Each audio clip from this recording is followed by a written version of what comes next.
Yung pangalawang pagpapasalamat ko ay yung kanilang suporta sa akin ngayon na humaharap sa impeachment na gawa-gawa ng House of Representatives. At syempre, sinusuportahan ng iba pang mga senators ay merong mga kababayan natin na lumalabas na, nagpipikit na, pinapahayag na nila publicly yung opposition nila sa impeachment. Nagpapasalamat ko sa kanila.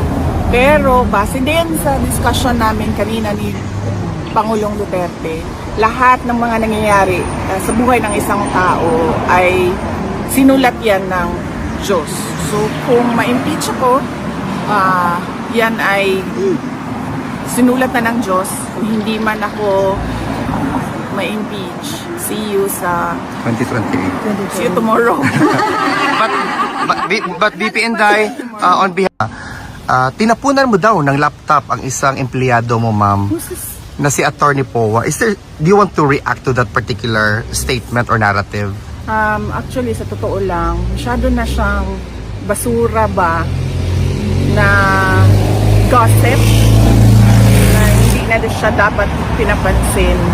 Pero dahil tinanong mo, sagutin ko na lang, never in the history sa aking trabaho ako nagtapon ng laptop sa isang colleague or sa isang empleyado or sa isang abogado.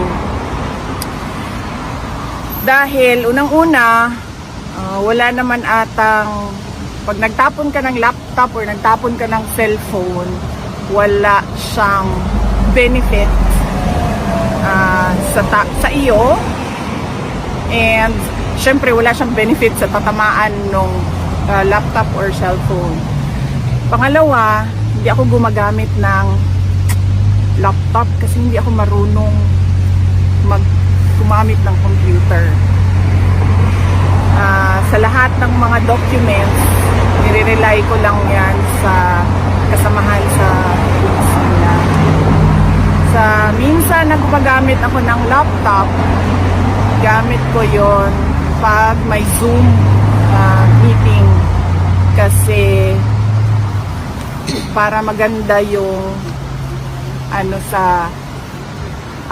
image, para maganda yung image sa Zoom meeting, laptop ang ginagamit ko, hindi cellphone. Sunod ay yung laptop ko, personal ko siya na laptop, binili ko siya, mahal siya, and hindi ko siya itatapon basta-basta. Sinisira siya. At Congresswoman, ano ba to? Totoo ba ngayon na kayo magbobotohan sa plenary?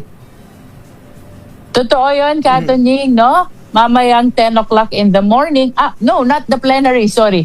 The committee. Committee vote pa lang. Okay. This will be for the approval of our committee report with the attached resolution setting forth the articles of impeachment. So for the record, botohan lang po sa committee. Yun. After nito, magtra-transmit po tayo sa plenary. Okay. And then the plenary will take care kung kailan mangyayari ang plenary vote. Ayun, so hindi pa ang intindi ko kasi namin ngayon na rin mangyayari yung botohan sa plenary. No, so for today, magkakaroon ng panibagong hearing ang Committee on Justice. No, this is actually a continuation of the last one. Our agenda is only one, and that is the approval of the committee report with the attached resolution setting forth the articles of impeachment. No, Apo. in simple terms, tatlong dokumento yung tinutukoy natin. Committee report, nakapaloob yung resolution na nagtatalaga sa articles of impeachment. No, all these documents are very important. After its approval, on the same day, today, aming itra-transmit din ito papunta sa plenaryo. And once in the plenary, we anticipate that they will be transmitting copies of the same to the members of the House of Representatives. Naalala nyo, ito yung decision ng Supreme Court in Duterte versus House of Representatives. Dapat bigyan ng reasonable time lahat ng House members upang pag-aralan ang articles of impeachment before the plenary vote, no? Maliwanag 'yan dun sa Supreme Court decision. We also anticipate na papadalhan nila ng copy ang respondent vice president, that is as part of due process. Same is true with respect to the complainant, no? As soon as mapadalhan to, bilang lang siguro tayo ng days when we can say na there is reasonable time already, na pag-aralan na ng members, na pag-aralan na din ng vice president and even the complainant, then the plenary can set the date when to do the plenary vote. What is important, Katunying, Jerry, na bigyan natin ang opportunity, lahat ng parties, including the House members, basahin nyo muna yung Ayan. articles of impeachment. Aralin nyo muna yung articles of impeachment, including the attached evidence, bago tayo magbotohan sa plenaryo. So is one day enough? I don't think it's enough. Siguro 2 to 3 days, 2 to no? 3 days. 2 to 3 days, no? Sapat na yun. Basta reasonable time. Reasonable Oo. time. Ako Para pag mapag-aralan. tututukan ko yan, one day should be enough kung talagang tututukan mo. But of course, alam naman natin, napakarami ng ginagampan ng tungkulin ng mga House members, no? So we are assuming na baka meron silang mga tinututukan legislation sa House, meron silang tinututukan concern sa district. So siguro 3 days at the average. They should be ready to vote at the plenary. Kapag ito hubay nasa plenary na ayun pinag-aaralan ng all the members of the House 2 to 3 days, ano po ang chances na ito ay ipabalik ulit sa committee? Pwede bang mangyari 'yon, Congresswoman?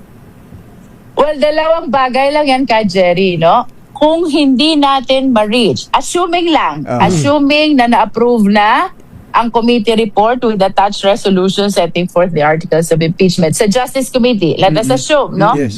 Pagdating ng plenaryo, our tenor will be, kapag nag-deliver na tayo ng sponsorship or we will be defending the committee report, the tenor will be the approval, no? Pag hindi tayo nakakuha ng at least 1/3, which is the requirement under the Constitution, pag hindi natin ako at least 1/3 vote of all the members of the House, that will be equivalent to dismissal.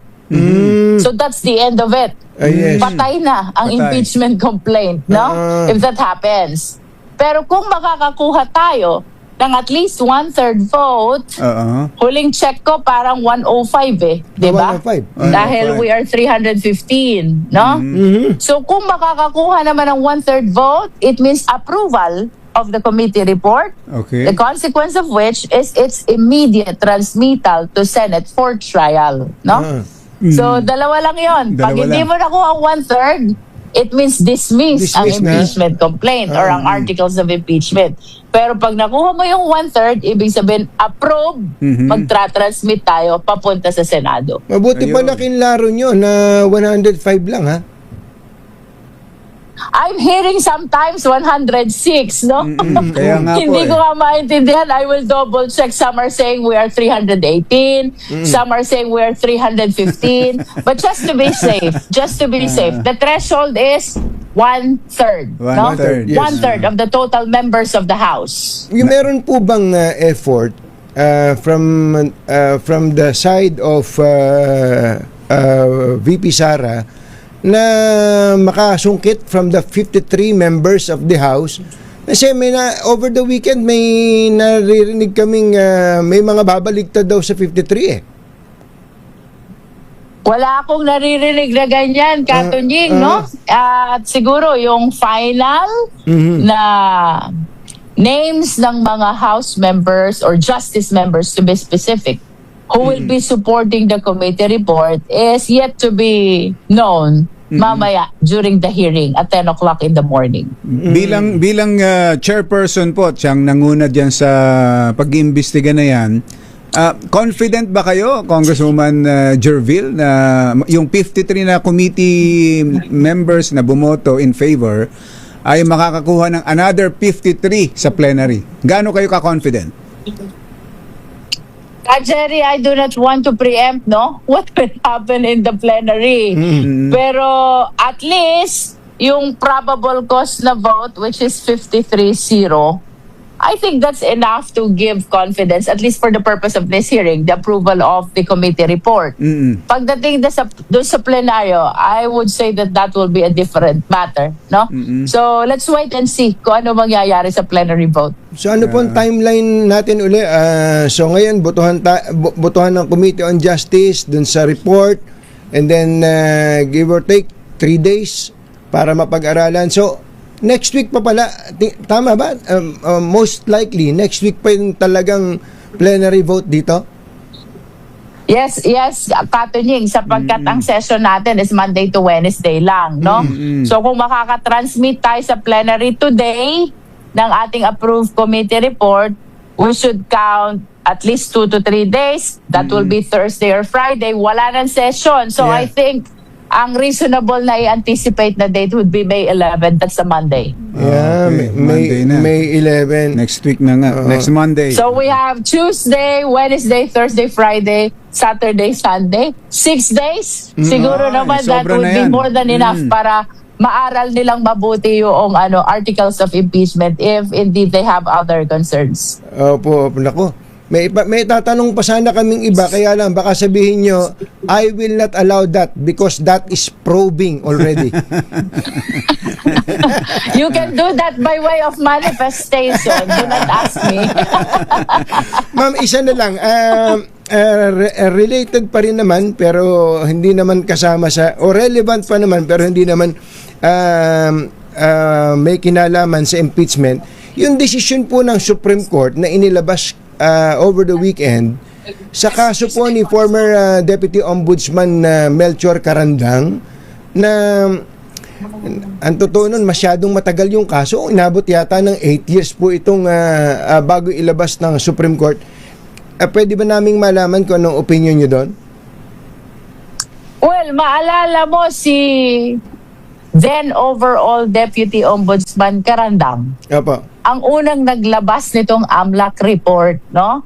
Which was totally belied by the former president at humantong pa nga sa kanyang dismissal as overall Deputy Ombudsman, no? Since then, hindi na natin narinig si Carandang, and it was Senator Sonny Trillanes who kept on sharing to the public kung ano yung mga dokumentong nakuha ni overall Deputy Ombudsman Carandang. This pertains to the same AMLAC report or allegations of Senator Trillanes in his affidavit about the bank accounts of the Duterte family, no? So, anong effect nito dito sa impeachment case? I don't know with regards to the prosecution panel if they will appreciate this as a possible additional witness para dito sa kanyang unexplained wealth, no? Kasi iniisip ko pagdating ng trial, wala na namang issues doon, so they can actually issue subpoena of bank records. Unlike yung nangyari sa amin, may mga debates pa about subpoenaing bank records, kaya we opted to subpoena instead the AMLAC, no? AMLAC lang. Ito namang sa Senate, pwede namang diretsuhin na nila Yung bank because account. Yeah, no doubt this is an impeachment case, di ba?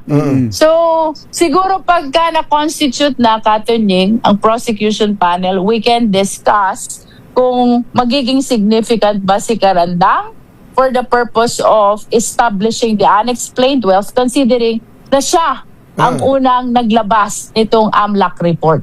So, point of clarification, so pwedeng maging testigo sa impeachment trial si Carandang? There's a possibility the decision will come from the entire prosecution panel, Katunying. Na kayo po ay magiging parte. At saka siyempre dapat maging willing witness si That's si it. Carandang. No? Kahit naman may compulsory process ang impeachment court, parang ang hirap niyan yung magsasalang ka ng witness na hindi willing or hindi ready na mag-testify. No? Siguro Maging host. importante yung magiging decision din ni overall Ombudsman Carandang if he will be willing to help Yes. the prosecution's case. Today, we share a quiet sense of accomplishment as we recognize and honor the distance we have traveled since we first began. Saksi tayong lahat. Marami tayong pinagdaanan. Our very first hearing was on March 2, where we established sufficiency in form. Sumunod ang March 4 for sufficiency in substance. At sa puntong yon, we asked the Vice President to file her answer. And she did. At ang nakapirma, 16 na abogado, 16 lawyers. Pero ang answer na isinumite, halos 10 pages lamang. At nakatutok lang sa mga technicalities, sa mga paligoy-ligoy, bagay na ikinagulat ng marami dahil sa totoo lang, hindi naman yon ang hinahanap natin. It was an answer that really just avoided the questions. Kaya naman, noong March 18, we determined that the complaints allege sufficient grounds for impeachment. Sumunod ang hearing sa March 25, kung saan we settled the preliminary matters, most especially ang pag-issue ng mga subpoena. Then came the marathon hearings of April 14, April 22, and April 29. Doon tayo nakinig sa mga resource person natin. We heard the evidence. We examined the evidence. At sa mga araw na iyan, doon natin naramdaman ang bigat ng ating ginagawa. May mga sandaling luminaw ang mga sagot at may mga sandaling mas dumami ang mga tanong. We certainly had our ups and downs. We had our inflows and outflows of testimonies and documents. But through it all, one thing remained certain. We never went sideways. Hindi tayo naligaw. Nanatili tayong may direksyon. We move, sometimes slow, sometimes painfully, but always forward towards the truth. Sinunod natin ang konstitusyon. Hindi tayo nagmadali. Hindi tayo nag-shortcut. We honored the process. Bawat hakbang, bawat salita, bawat ebidensya, hinarap natin ng buong pag-iingat at pananagutan. Sa paglalakbay na ito, napagod tayo. Sinubok ang ating pasensya, lalo na sa harap ng mga batikos mula sa labas. We saw the press conferences of the Vice President's camp. We saw the petitions filed in the Supreme Court and the complaint filed in the office of the city prosecutor. Opo, maraming hakbang ang ginawa upang pigilan ang prosesong ito. Pero sa kabila ng lahat, hindi tayo natinag. For in the end, it is not the absence of struggle that defined us, but the refusal to lose our way, the discipline to stay the course, and the clarity to never lose sight of where we are going. At noong mga nakaraang pagdinig, we have seen the evidence. Ito ang mga nakita at narinig natin. Una, ang testimonya ni Ramil Madriaga na base sa ebidensya, mas kilala sa pangalang Sir Ram. Pangalawa, ang mga misteryosong envelopes at ang mga questionableng resibo. Pangatlo, ang paliwanag ng NBI tungkol sa magkakaibang pangalan, ngunit iisa ang pirma. Pang-apat, ang sertipikasyon ng PSA na walang record ang mga pangalang katulad ng Mary Grace Piatos. Pang-lima, ang COA findings na nag-uutos ng refund na 73 million at 375 million. Pang-anim, ang ulat ng AMLC patungkol sa 6.7 billion na mga transaksyon, napakalaking halaga na dumaloy sa mga account ng Vice Presidente at ng kanyang asawa. Pang-pito, ang mga natuklasan ni former Senator Antonio Trillanes IV na ang malaking bahagi ng kayamanang ito ay may kaugnayan sa illegal drugs. At ang mas nakakagulat, ang pahayag na ito ay tumutugma sa record ng AMLC.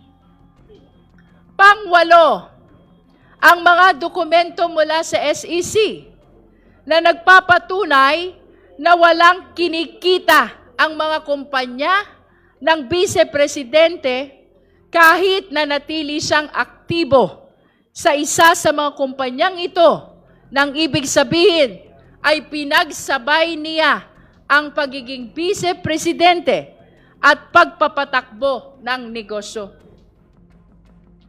At nitong huling pagdinig lamang, noong April 29, dalawang bagay naman ang napag-usapan natin.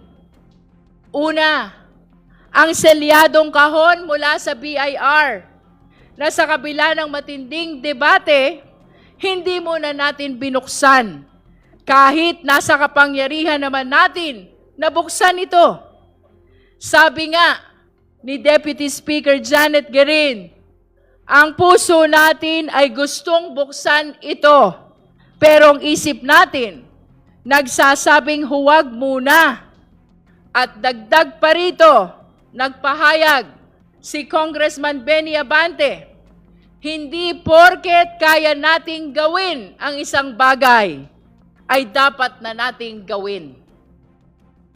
At ang pangalawa, ang mga ebidensya ng pagmumura at ang pag-contract ng assassin. Grabe po itong mga ebidensyang ito, lalo na yung video ng Vice Presidente. Kong Laila de Lima described it perfectly when she said, noong gabing iyon, nakita natin ang totoong Sara Duterte. Nanlilisik ang mata, halos bumula ang bibig, at lumabas ang dugo sa tenga dahil tila ba sasabog na ang kanyang ulo sa galit. At that point, Congresswoman Janice Digamo once again shared her own painful experience. As a victim of political violence herself, pinaalala niya sa atin na ang banta ng pagpatay ay hindi biro. Ito ay seryosong panganib sa buhay ng tao. Yan po ang lahat ng natalakay natin at pinag-aralan natin lahat ito. Sinuri ang bawat anggulo, katulad ng paalala ni Congressman Brian Poe noong nakaraang pagdinig. Seryoso ang tungkulin nating ito at dapat tratuhin ito na may kaukulang respeto. At sa gitna ng lahat ng ebidensyang ito, sa kabila ng lahat ng diskusyon natin, may isang bagay na hindi nagbago. Ang upuan, ang bakanteng upuan. Sa bawat ebidensya, walang direktang sagot. Sa bawat tanong, walang paliwanag. Naghintay tayo ng salaysay mula sa Vice-Presidente sa ilalim ng panunumpa. Pero ang tanging humarap sa atin ay ang tahimik, ang isang bakanteng upuan.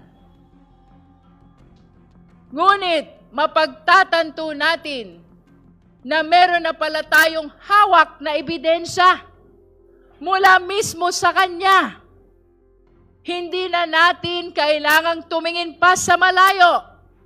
We already have a sworn statement.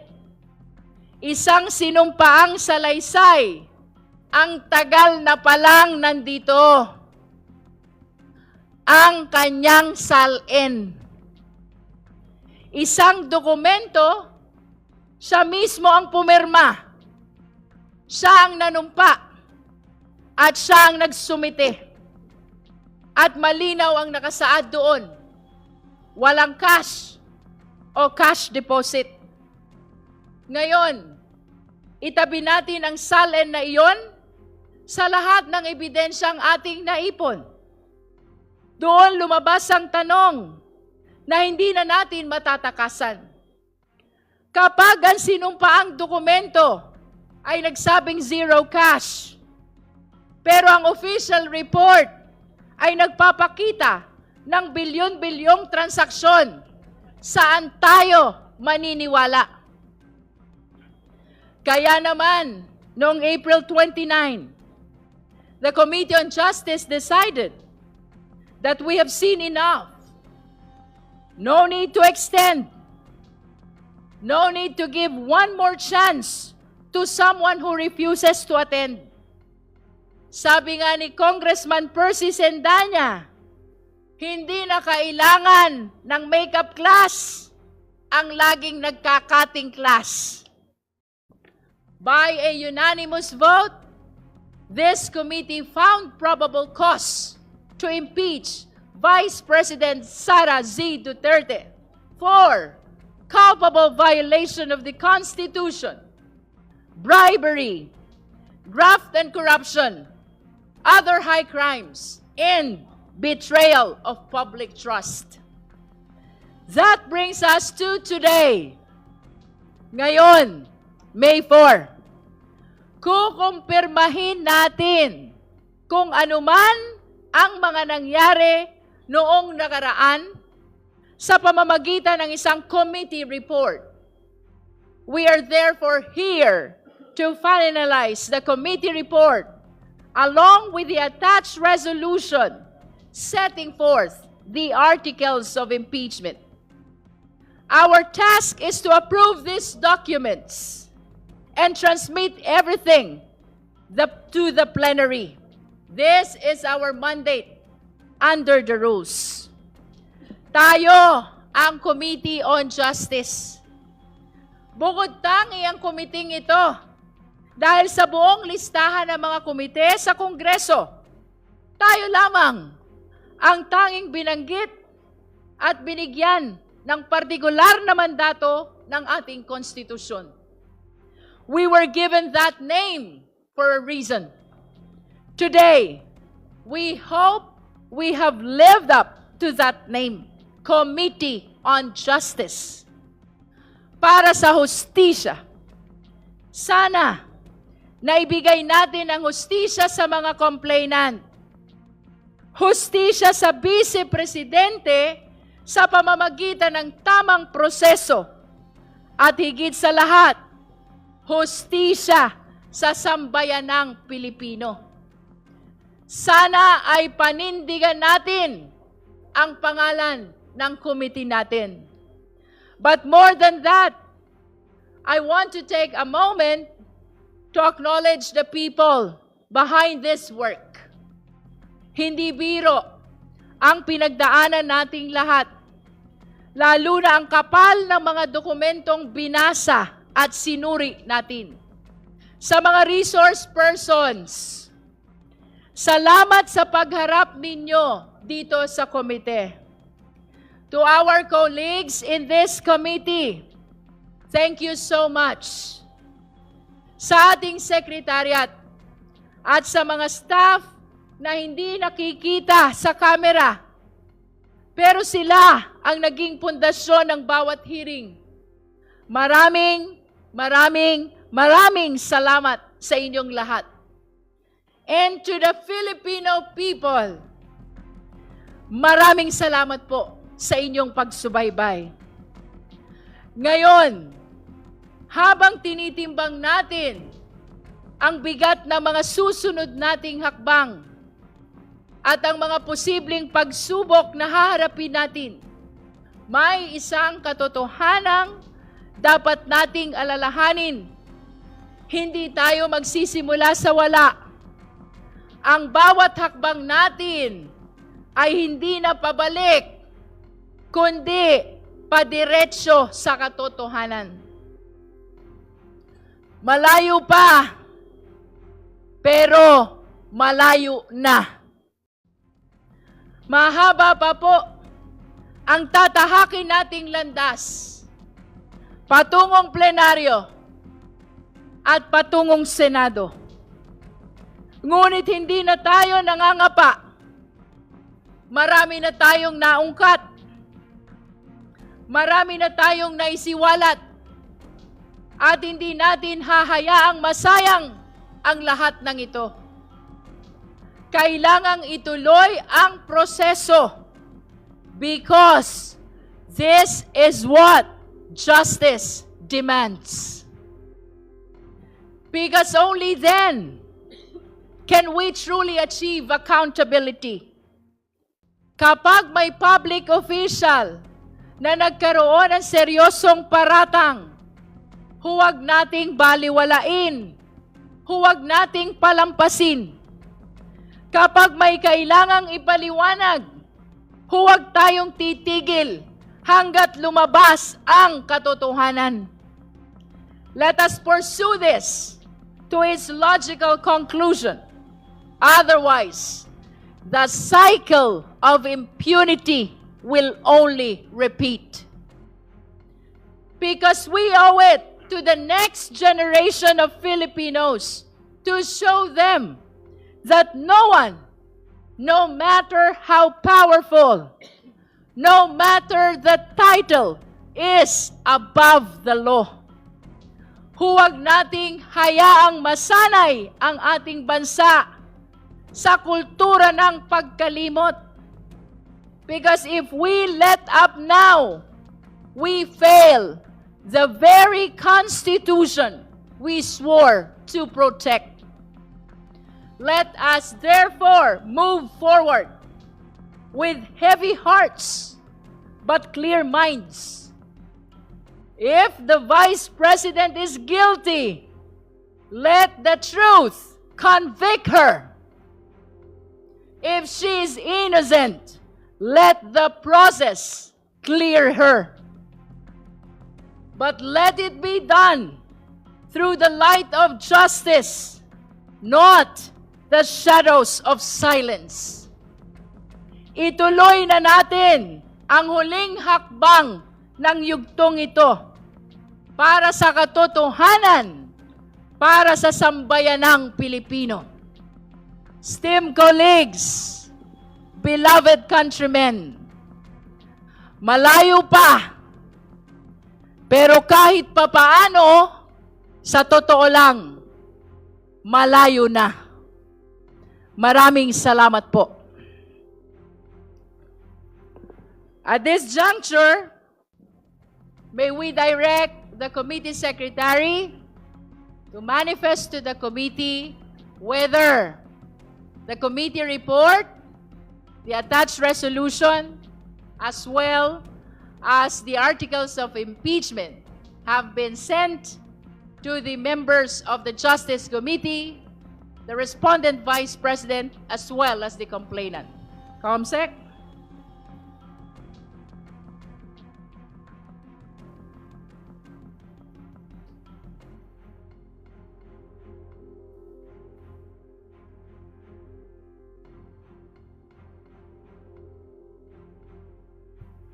Thank you, Madam Chair. We confirm that the committee has forwarded the articles of the the committee report, the House resolution setting forth the articles of impeachment to all members, regular and ex officio, of the Committee on Justice.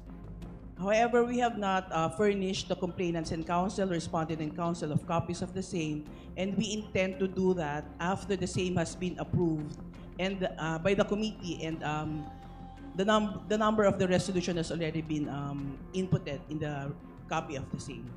Thank you, Madam Chair. Madam Chair, The Honorable Chel Jokno is recognized. before we proceed to the consideration of the report and draft resolution, may I be allowed to make a brief manifestation? This is all in conjunction with the Chair's opening statement. You may proceed, Honorable Jokno. Thank you, Madam Chair. Sa panahon ngayon na maraming tayong kinakaharap na problema, sobrang pagtaas ng presyo ng bilihin, itong mababang pasahod at yung krisis sa Middle East, marami pa rin nagtatanong o meron pa rin nagtatanong kung bakit ba itong impeachment na ito? Ito ba'y aksaya lang ng oras ng mga lingkod bayan? Of course, alam natin na ang kaduluhan ng impeachment ay pananagutan. Pero kailangan siguro natin bigyang diin na ito ay isang hindi ordinaryong proseso. Ang impeachment ay likha mismo ng ating konstitusyon para magkaroon tayo ng isang mabisa at mabilis na mekanismo. Hindi lang sa pananagutan, kundi para malaman kung tampat o hindi ang isang lingkod bayan na napakataas ang kanyang power at responsibility. Kasi po, pag hindi tampat ang lingkod bayan, ang resulta ay korupsyon.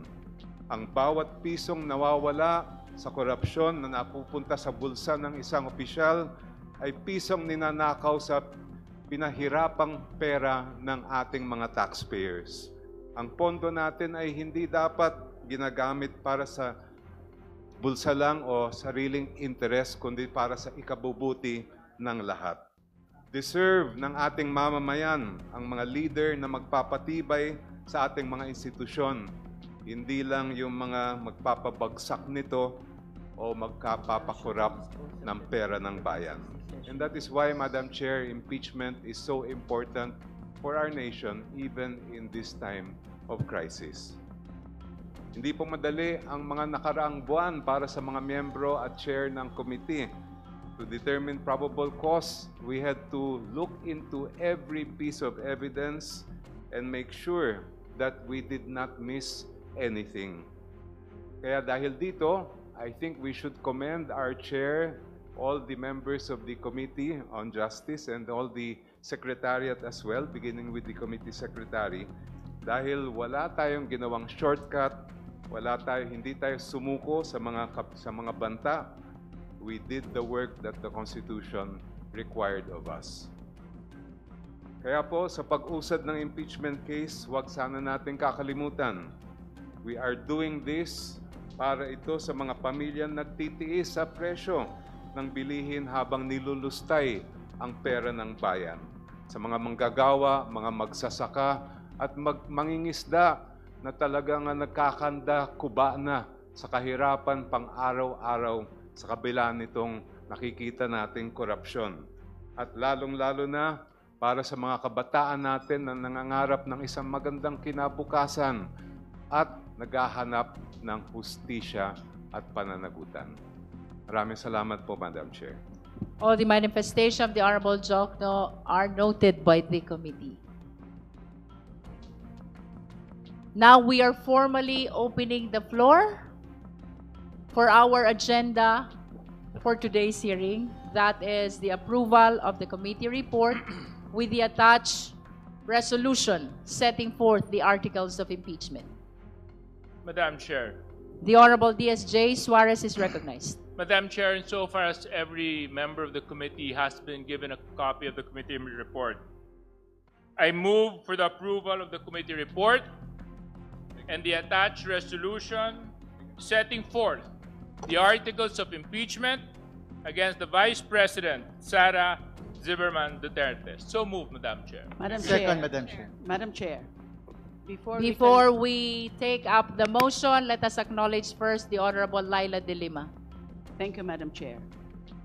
Just like the rest of the members of the committee, this representation received the final drafts of the 3 documents: the committee report, the resolution setting forth the articles of impeachment, and lastly, the articles of impeachment itself, which is supposedly to be attached to the resolution setting forth the articles of impeachment.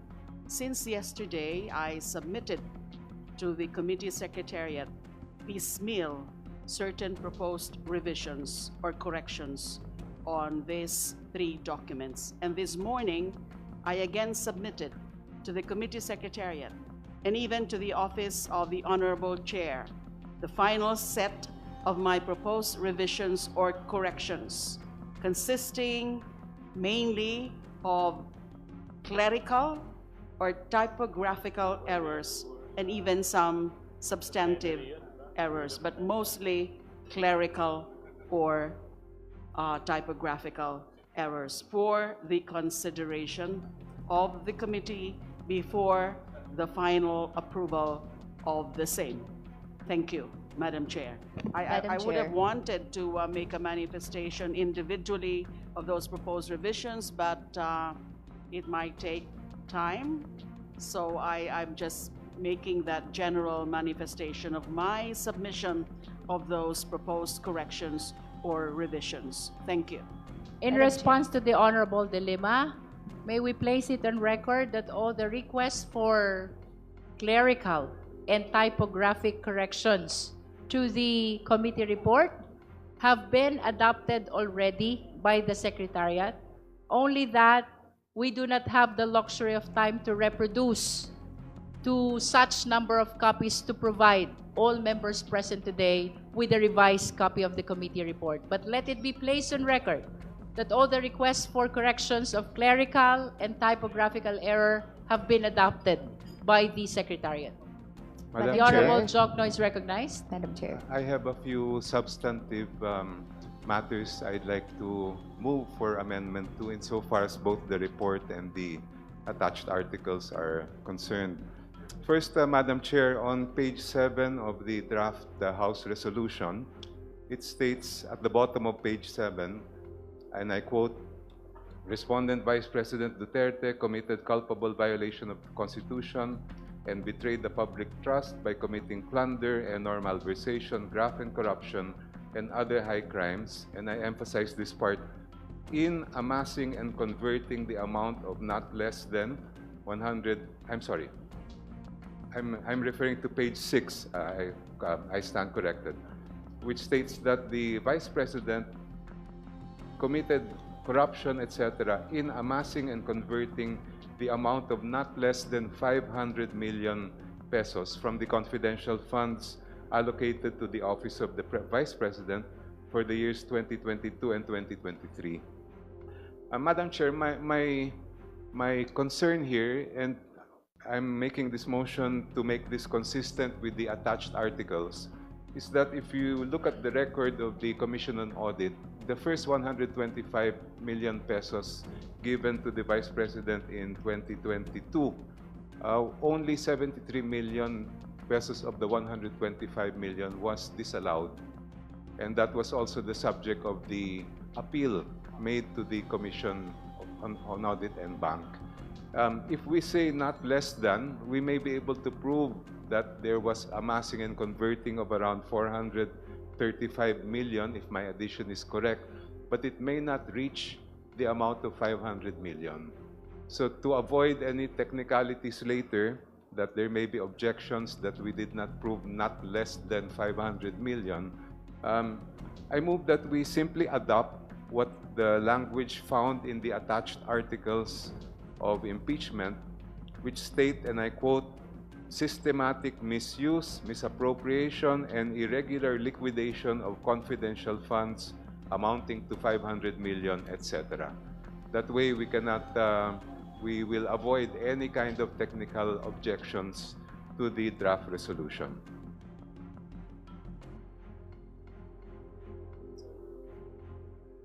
I so move, Madam Chair.